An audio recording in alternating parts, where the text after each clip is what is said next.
국회는 오늘 오후 본회의를 열어 부동산 3법 등 최대 200여 건의 법안을 처리할 예정입니다. 오늘 본회의가 올해 열리는 마지막 본회의입니다. 올 한 해 1월을 제외하고 거의 매달 국회를 소집했지만 입법 실적은 기대 이하라는 평가를 받고 있습니다. 여야 모두 민생을 외쳤지만 대치 전국으로 경제 활성화와 민생 안정의 법안 처리는 번번이 다시 하겠습니다.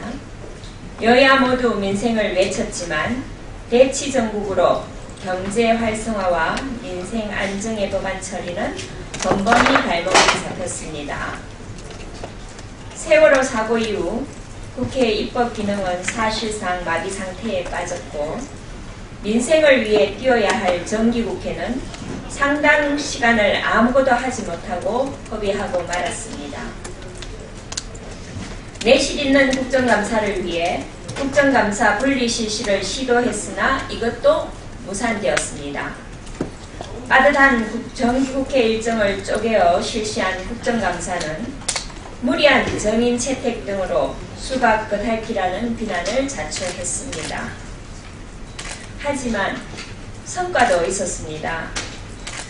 많은 어려움이 있었지만 국회는 대화와 타협이라는 기본 원칙을 지켜냈습니다.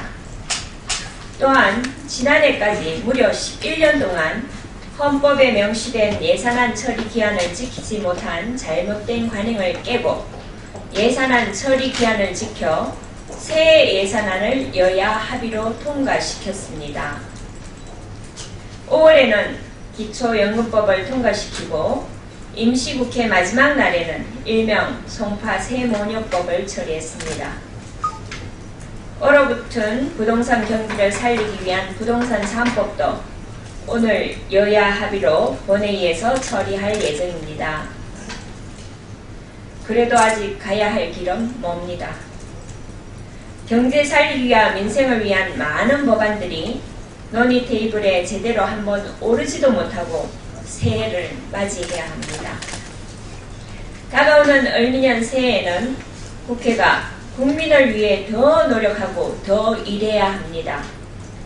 글로벌 경기 침체와 디플레이션 위기 등 녹록지 않은 국내외적인 상황에서 국회부터 발빠르게 움직여야 합니다. 새누리당은 새해에도 국가의 미래와 국민의 행복한 삶을 최우선으로 하는 국회 문화를 만들기 위해 노력할 것입니다. 국민을 위해 끊임없이 고민하고 치열하게 논의하겠습니다. 처음부터 끝까지 오로지 국민만을 보고 국민만을 향해 나아가는 국회를 만들 것입니다. 자원외교 관련입니다. 국회는 오늘 본회의에서 자원외교 국정조사 요구서를 의결하고 최장 125일간의 대장 등에 돌입하게 됩니다. 새누리당은 지난 26일 해당 분야의 전문성을 가진 위원들로 꾸려진 자원외교 국정조사 특별위원회 위원 명단을 확정한 바 있습니다.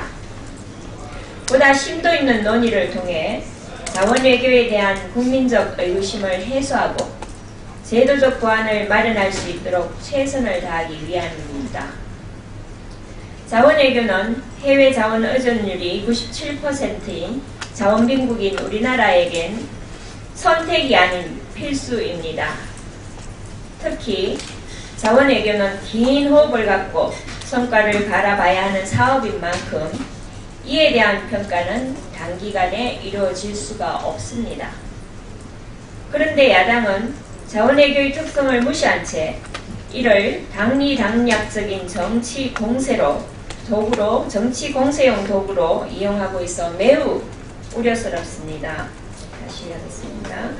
그런데 야당은 자원외교의 특성을 무시한 채 이를 당리당략적인 정치 공세용 도구로 이용하고 있어 매우 우려스럽습니다.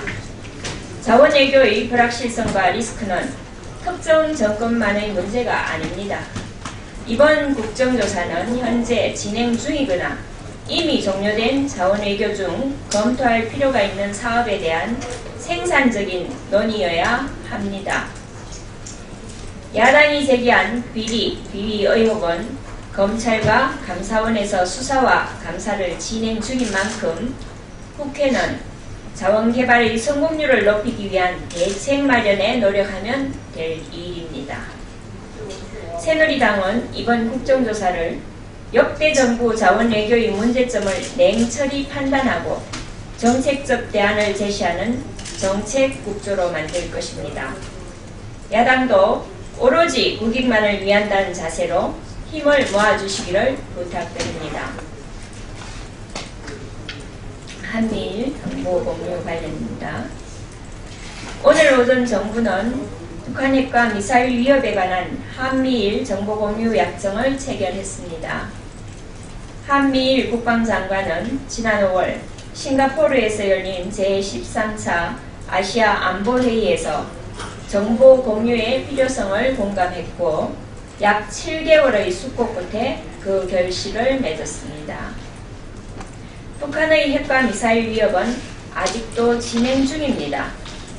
북한은 작년 2월에 3차 핵실험을 감행한 데 이어 지난달에는 북한 인권 결의안이 유엔 총회 제3위원회를 통과하자 핵전쟁이 터진다면 청와대가 안전하리라고 생각하는가라며 한반도의 평화를 위협하는 협박까지 서슴지 않았습니다. 북한의 핵과 미사일 문제는 비단 한반도만의 문제가 아닙니다. 나아가 동북아의 평화에 위해를 가하는 일이고 세계 평화를 흔들어 놓을 수 있는 일입니다. 이 문제는 한국만의 노력만으로는 해결할 수가 없고 국제적으로 긴밀한 공조를 통해 대응을 해야 합니다. 이번 정보 공유 약정은 한미일 3국이 공동 대응 체제 구축을 통해 북한의 핵과 미사일 문제에 신속하고 효과적인 대응이 가능하게 되었다는 점에서 의미가 있습니다. 동북아 평화 수호를 위한 정보 전선이 제대로 활용될 수 있기를 기대합니다. 일각에서는 교류되는 정보의 수준을 우려하는 시선도 있습니다. 제공할 정보의 수준은 차후 후속 협의를 통해 결정될 계획이지만 미국을 통해 일본에 공유되는 정보는 2에서 3급 수준이 될 것이라고 합니다. 정부는 협력이 필요한 정보는 공유하되 보안이 필요한 정보는 철저히 지키는 투트랙 정보외교 노선을 견지해야 할 것입니다. 중요한 군사정보는 국가안보와 직결됨을 명시하고 기밀 정보가 제공되지 않도록 주의에 또 주의를 기울일 것을 당부드립니다. 원전 관련하겠습니다. 어제 한국수력원자력은 기자회견을 열고 원전에 대한 해커의 사이버 공격이 계속 진행되고 있어 방어에 총력을 기울이고 있다고 밝혔습니다. 자칭 원전 반대 그룹인 해커가 경고한 원전 파괴 시점인 크리스마스는 지났지만 해커의 공격은 계속되고 있다는 것입니다. 이로 인해 원전 내부 행정망에 연결된 컴퓨터 4대가 파괴된 것으로 확인되었다고 합니다. 수사당국은 해커들이 최소한 수개월 전부터 치밀한 계획을 세워 범행을 준비한 것으로 파악하고 다른 양상의 해킹 시도는 없는지 조사하고 있다고 합니다. 원전 안전에 대한 공격은 끝나지 않았습니다. 오히려 해커들은 지속적인 사이버 공격으로 대한민국과 국민을 위협하고 있습니다. 한수원과 수사당국은 끝나지 않은 사이버 공격의 경계를 늦추지 말고 각자의 맡은 바 소임을 빈틈없이 수행해 원전에 대한 안전을 확보하고 국민들의 불안감을 해소시켜 주길 바랍니다. 현대는 사이버 공격을 안심할 수 없는 최첨단 시대입니다. 언제 어떤 방식으로 해킹이 이루어질지 알 수가 없습니다. 정부, 국회, 기업, 국민 모두 사이버 공격에 대한 철저한 방어 체계를 구축해 안전한 사이버 세상을 만들어 나가는 데 노력해야 할 것입니다. 북한의 대화 관련입니다. 6.일제 통일부 장관은 오늘 1월에 남북 상호 관심사에 대해 대화하자고 북측에 제의했습니다. 북한은 지난 10월에 남북 2차 고위급 회담을 남측 원하는 시기에 하겠다고 말했지만 이런저런 이유를 들어 결국 이를 무산시켰습니다. 남북 간의 대화는 계속되어야 합니다. 오늘 우리 정부의 제의로 새해에는 남북 간의 대화가 지속되고 이를 바탕으로 해묵은 의제들이 해결되기를 바랍니다. 북한은 우리 정부의 대화 제의에 하루빨리 응해야 할 것입니다.